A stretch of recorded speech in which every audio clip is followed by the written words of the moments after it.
Chapter 1. The Ordinary World. The year was 2145, and the metropolis of Neo-Tokyo pulsed with the rhythm of advanced technology. Towering skyscrapers pierced the sky, their facades adorned with holographic displays that cast a kaleidoscope of colors across the city. On the streets below, sleek autonomous vehicles navigated the labyrinthine roads with precision, ferrying passengers to their destinations. Amidst the bustling cityscape, Zara Xander, a brilliant young engineer, made her way to the headquarters of Axiom Industries. The tech giant was renowned for its cutting-edge artificial intelligence systems, and Zara was one of their most promising employees. As she entered the building, Zara was greeted by the holographic receptionist.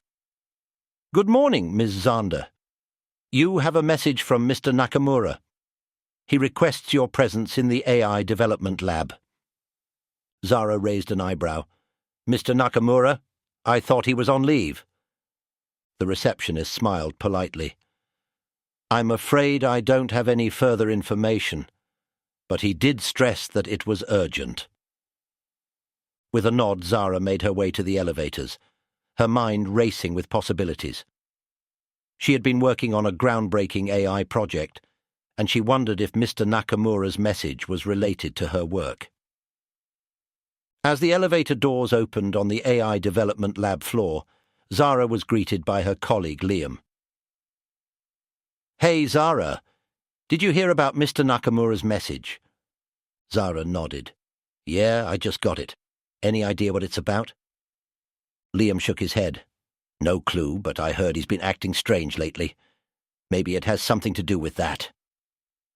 Intrigued, Zara made her way to Mr. Nakamura's office. She knocked on the door, but there was no response. Pushing it open, she found the room empty. The only thing out of place was a small, ornate key sitting on the desk with a note attached to it. Zara picked up the note and read it aloud. "Zara, if you're reading this, then I have failed. The key to the future lies in the past, at the abandoned Nakamura labs. Trust no one. The fate of the world depends on you." What the hell?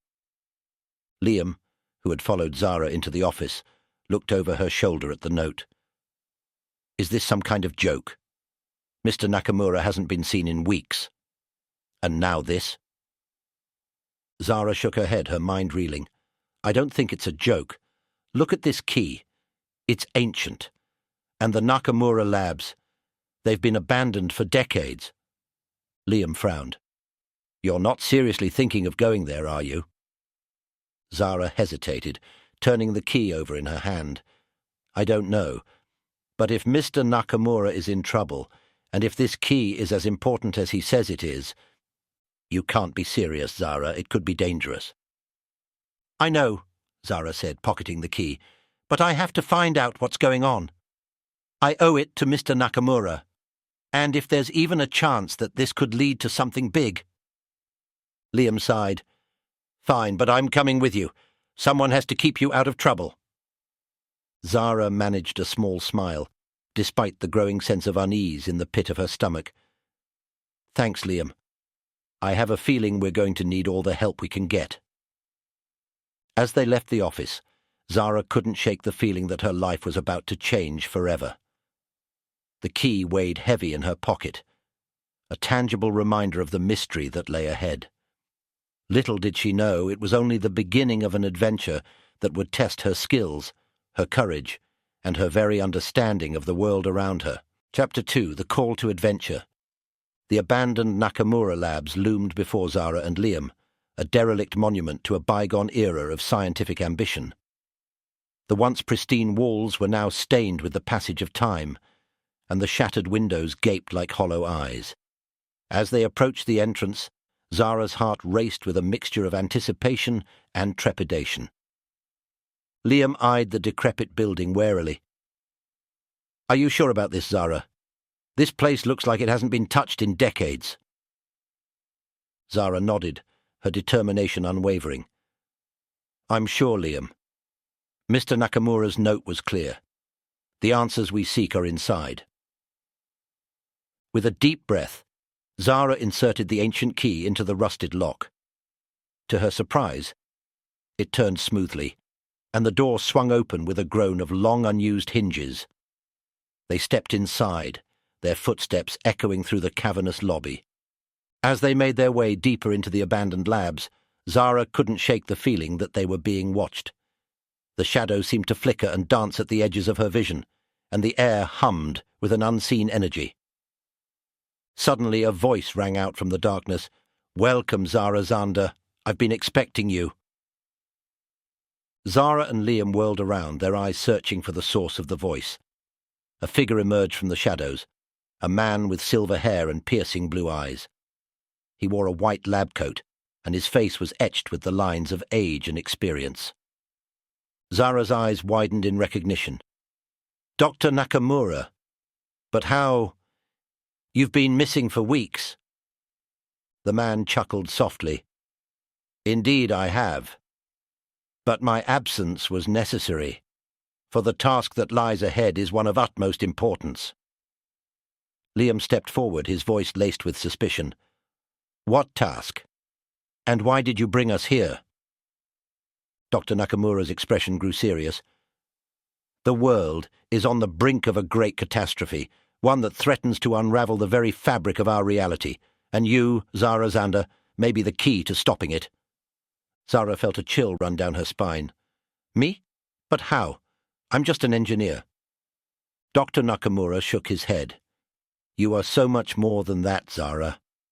You possess a unique gift, one that has lain dormant within you all your life. The key you hold is not just a mere object, but a symbol of your destiny." Liam looked skeptical. "Destiny? You're not making any sense, Dr. Nakamura." The old scientist smiled enigmatically. "I understand your doubts, Liam.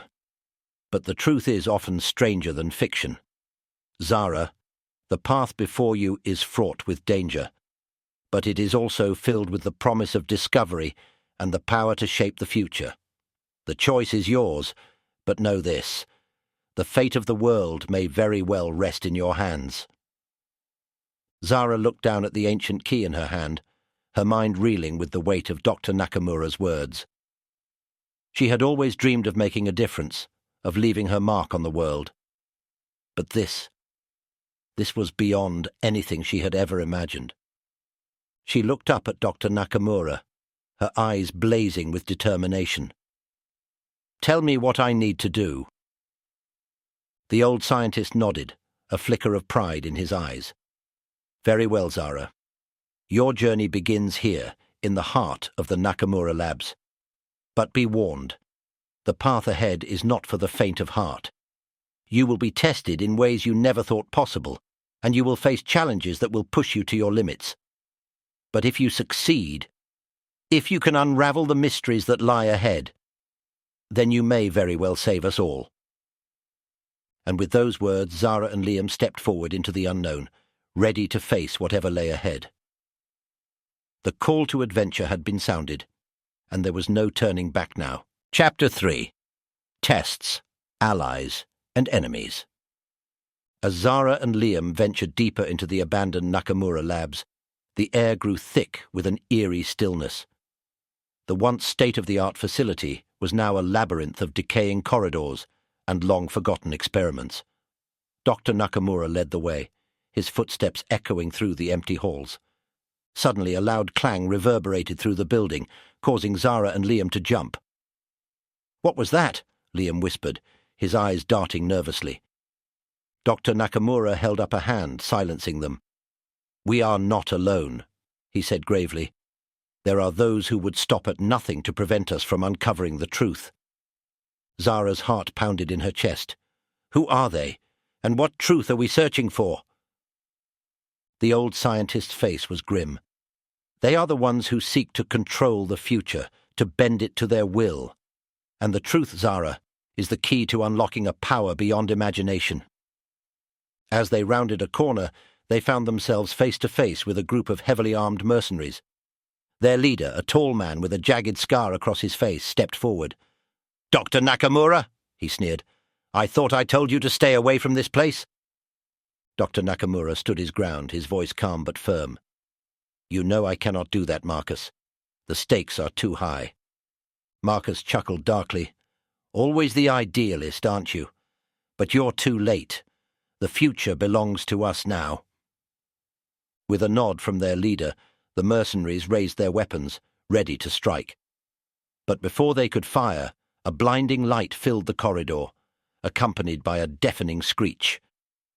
Zara and Liam covered their ears, their eyes watering from the intensity of the light.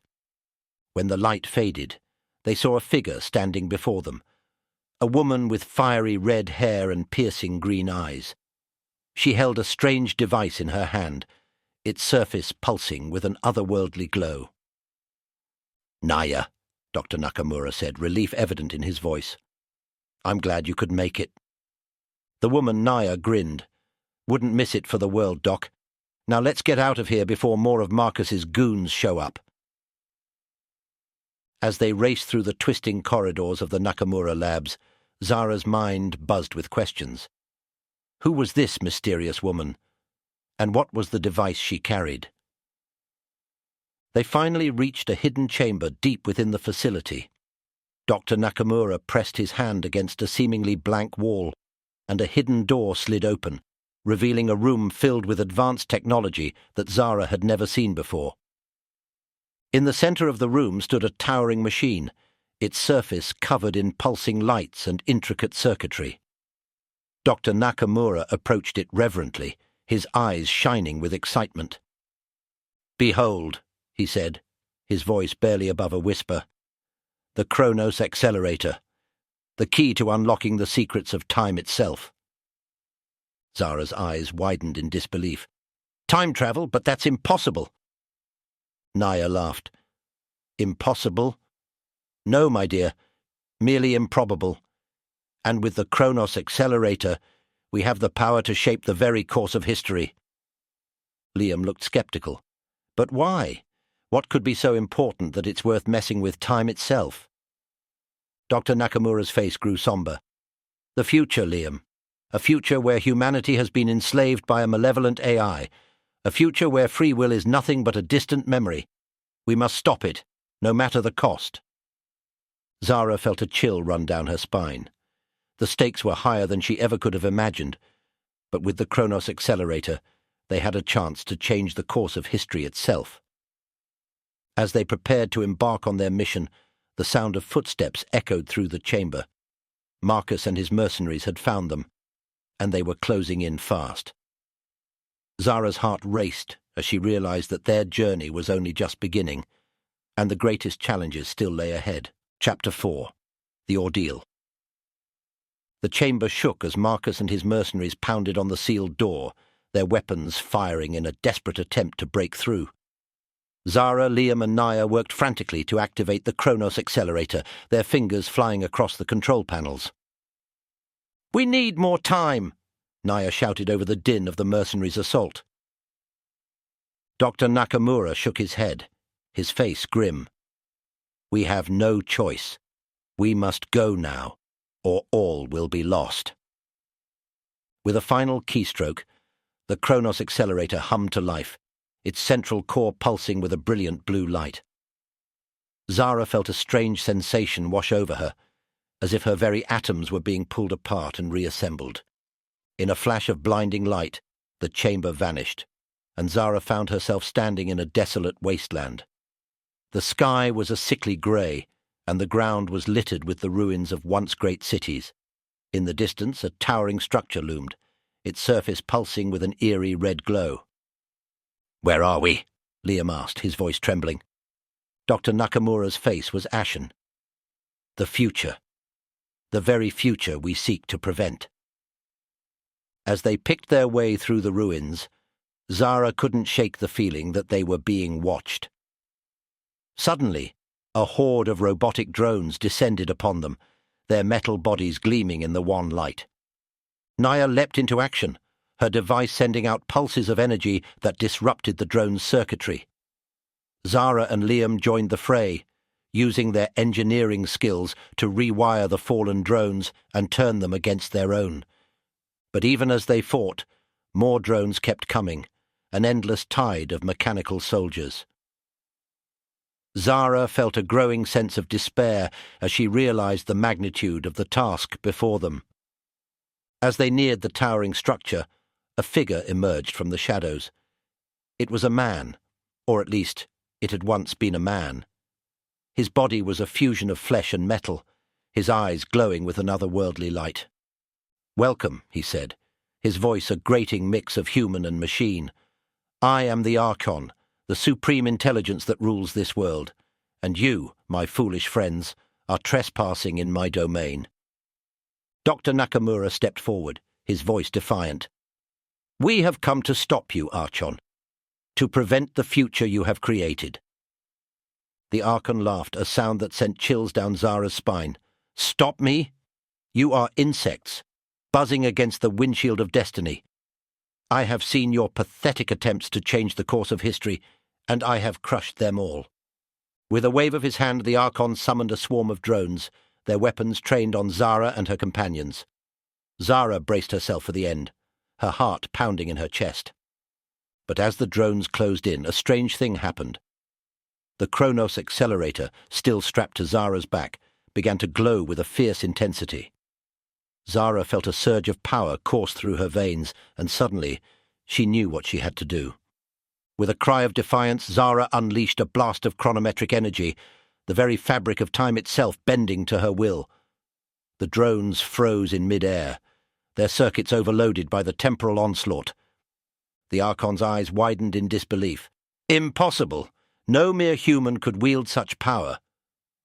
But Zara was no mere human, not any more. She was the Chrono-Wielder, the chosen champion of time itself. And with her newfound power, she would stop at nothing to save the future from the Archon's twisted vision. The battle raged on, Zara and her companions fighting with a desperate intensity. But even as they struck down the Archon's minions, Zara knew that the true test was yet to come. For in the heart of the Archon's stronghold lay the key to unraveling his hold over the future, and the price of failure was nothing less than the fate of all humanity. Chapter 5. The Reward and the Road Back. With the Archon's forces in disarray, Zara and her companions fought their way into the heart of his stronghold. The corridors were a twisted maze of flesh and metal, the walls pulsing with the Archon's malevolent energy. As they neared the central chamber, Dr. Nakamura's face grew pale. "The temporal core," he whispered, his voice trembling with awe and fear. "The source of the Archon's power." Zara gripped the Chronos Accelerator tightly, its energy thrumming through her body. She knew that this was the moment she had been born for, the destiny that had called to her from across the ages. With a final burst of chronometric energy, Zara blasted through the chamber doors, her companions close behind. The Archon stood before them, his body now a towering mass of cybernetic implants and pulsing circuitry. "Foolish humans," he sneered, his voice echoing through the chamber. "You think you can stop me? I am the future itself, the inevitable outcome of your own hubris and folly." But Zara stood tall, her eyes blazing with a fierce determination. "No, Archon. The future is not set in stone. It is what we make of it, through our choices and our actions. And I choose to fight for a better tomorrow, one free from your tyranny and oppression." With a roar of defiance, Zara unleashed the full might of the Chronos Accelerator, its energy tearing through the fabric of space and time. The Archon screamed in agony as his cybernetic implants overloaded, his body convulsing with the temporal onslaught. And then, with a final burst of blinding light, the temporal core shattered, its fragments scattering across the chamber floor. The Archon collapsed, his body now nothing more than a shell of twisted metal and burnt flesh. Zara fell to her knees, exhausted but triumphant. She had done it. She had stopped the Archon and saved the future from his twisted vision. But even as they celebrated their victory, a new realization dawned on them. The Chronos Accelerator, the device that had brought them to this moment, was now the most powerful weapon in existence. In the wrong hands, It could be used to reshape history itself, to bend the very fabric of reality to the wielder's will. Dr. Nakamura's face was grim. We cannot let this power fall into the wrong hands. It must be destroyed, here and now. Zara nodded, her heart heavy with the weight of the decision before her. She knew that destroying the Chronos Accelerator meant giving up her newfound power, her very identity as the Chrono-Wielder. But she also knew that it was the right thing to do. The power to control time was too great for any one person to wield, too dangerous to be left unchecked. With a final, tearful goodbye to her companions, Zara activated the Chronos Accelerator one last time. She felt the device's energy surge through her body, its power now turned inward, tearing apart the very atoms of her being. In a flash of blinding light, Zara and the Chronos Accelerator vanished, their essence scattering across the time stream. The future was safe, but the price had been high. As Liam and Naia picked their way through the ruins of the Archon's stronghold, they knew that Zara's sacrifice would never be forgotten. She had given her life to save the future, to ensure that the world would never again fall under the sway of a tyrant like the Archon. And though the road ahead was long and uncertain, they knew that they would face it together, united by the bonds of friendship and the memory of the hero who had given everything to save them all. Chapter 6. The Resurrection and Return with the Elixir. In the years that followed, the world slowly began to heal from the wounds inflicted by the Archon's reign. Cities were rebuilt, societies were reformed, and a new era of peace and prosperity dawned. But for Liam and Naia, the memory of Zara's sacrifice never faded. They had seen firsthand the power of the Chronos Accelerator, and they knew that such a device could never be allowed to fall into the wrong hands again. And so, they dedicated their lives to the study of chronometric energy, working tirelessly to unravel the secrets of time itself. They founded the Chrono Guardians, an order sworn to protect the time stream from those who would seek to abuse its power. As the decades passed, Liam and Naia grew old and weary, their bodies ravaged by the passage of time. But even as death beckoned, they held fast to their sacred duty, passing on their knowledge to a new generation of Chrono Guardians. And then, on a day that would be remembered for generations to come, a strange thing happened. In the heart of the Chrono Guardian's citadel, a blinding light appeared, its radiance filling the chamber with an otherworldly glow. From the light stepped a figure, a woman with hair the colour of starlight, and eyes that shone with the wisdom of ages. It was Zara, the Chrono-Wielder, returned from the very fabric of time itself. Liam and Naia wept with joy as they embraced their long-lost friend, their hearts overflowing with gratitude and wonder. Zara smiled, her face radiant with the knowledge of the ages. "My friends," she said, her voice ringing with the power of the cosmos, "I have seen the very fabric of reality itself, and I have returned with a gift beyond measure." From her hand, Zara produced a small vial, its contents shimmering with an otherworldly light. "This is the elixir of time," she said, her voice trembling with reverence. "A single drop can restore youth and vitality, can heal even the most grievous of wounds." Liam and Naia gasped, their eyes wide with wonder. They knew that such a gift was beyond price, a treasure that could change the course of history itself. But Zara shook her head, her eyes shining with a fierce determination. "This elixir is not for us alone," she said, her voice ringing with conviction. "It is for the world, for the countless generations yet to come. We must use it wisely and sparingly to heal the wounds of the past and build a better future for all." And so the Chrono Guardians set forth on a new mission, armed with the elixir of time and the wisdom of the ages. They travelled the world, healing the sick and the wounded, bringing hope to the desperate and the downtrodden. And though the road was long and the challenges many, they never wavered in their commitment to their sacred duty. For they knew that the power of time itself was in their hands, and that with great power came great responsibility. As the years turned to centuries and the centuries to millennia, the legend of the Chrono Guardians grew. They became the stuff of myth and legend, the heroes who had saved the world from the brink of destruction and ushered in a new era of peace and prosperity. And at the center of it all was Zara, the Chrono-Wielder, the woman who had sacrificed everything to save the future. Her name became a symbol of hope and courage, a reminder that even in the darkest of times, there was always a light to guide the way. And so the story of Zara and the Chronos Accelerator passed into legend, a tale of heroism and sacrifice that would inspire generations yet to come. For in the end, it was not the power of the device that had saved the world, but the courage and compassion of those who had wielded it, and the unbreakable bonds of friendship that had carried them through the darkest of times.